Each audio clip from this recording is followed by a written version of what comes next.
Hello and welcome to the Street Crime UK YouTube channel. Please don't forget to like, share and subscribe. Today we look at two men who were stabbed more than 40 times by gangsters dressed as police officers before their bodies were tied up and dumped into a van and a car to be disposed of. Arber Fesko, 30, and Shkelqim Paja, 36, were brutally murdered during attempted kidnapping outside an address in Cortlandt Avenue, Edgware, on the evening of December 18th, 2019. Organised crime group leader Besnik Berisha and his head henchman Kaziku Tuwizana, 33, appeared at the Old Bailey on Friday the 16th of July to be sentenced for 2 counts of murder. The court heard how Mr. Paja and Mr. Berisha had known each other for around 3 years prior to the incident. In the last year, though, their friendship became strained, believed to be the result of Mr. Berisha owing Mr. Paja around £15,000. Mr. Paja and his 2 killers all had a past of organised crime, the court was told. On December the 18th, 2019, Mr. Paja became concerned when Mr. Berisha was planning something behind his back. However, the next day, Mr. Berisha got in touch with Mr. Paja to say he was ready to pay back the money he owed in full, much to the surprise of Mr. Paja. Later that day, Mr. Paja went to the Cortlandt Avenue, close to where he lived in North London, with a friend of the family, Arber Fesko, the cousin of his wife. Mr. Berisha, who owned a distinctive white Peugeot van, had met Mr. Tuwizana earlier that afternoon. The Old Bailey heard that the pair travelled to the Highbury area, where they entered several hardware shops and purchased items such as lighter fluid, disposable gloves and clothing. Shortly after 7 PM, CCTV captured the Peugeot van outside Highbury and Islington station. From there, the van travelled to Cortlandt Avenue, along with other members of the gang.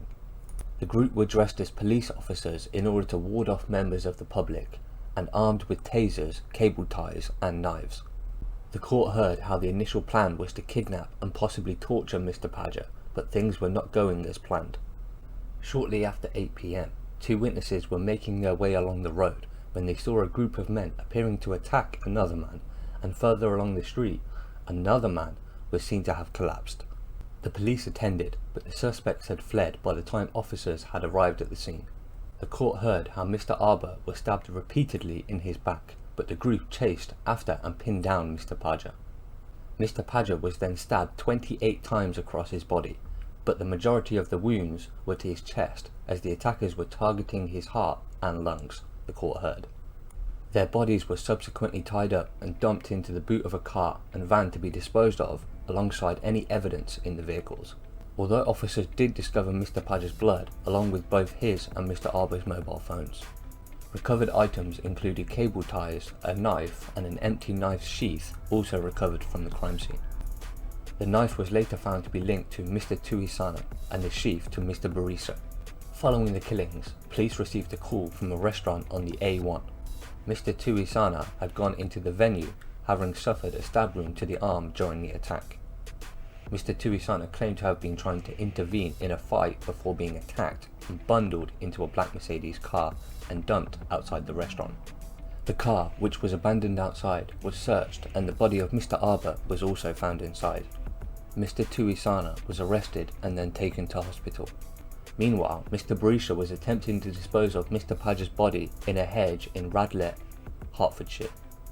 Mr. Berisha was arrested on December the 23rd after CCTV analysis led police to the disposal site. Mr. Berisha had claimed to have sold the van a day prior to the murders, but this was found out to be a lie, and when the vehicle was recovered on December the 30th, Mr. Paja's blood was found inside the van. Passing sentence, Judge John Hillen said the pair had shown not one jot of remorse throughout the trial process. The judge added, "The quiet streets of this country are not to be used for lawless exacting of revenge for criminals. Neither of you have shown one jot of remorse or compassion, obsessed with trying to save your own skin. Who was believed to be double-crossing whom, we do not know, unless you decide to tell the truth. Such is the shadowy and murky world of serious organised crime. Death was simply your goal.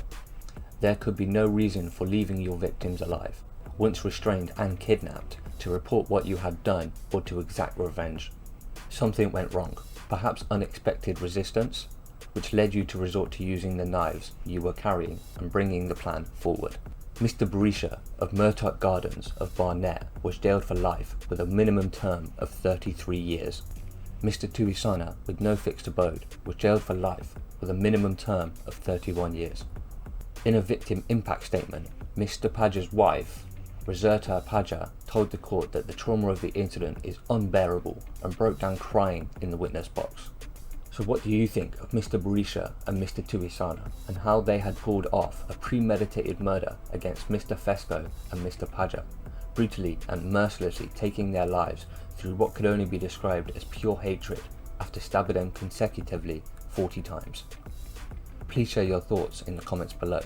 Thanks for joining us, and until next time, stay safe.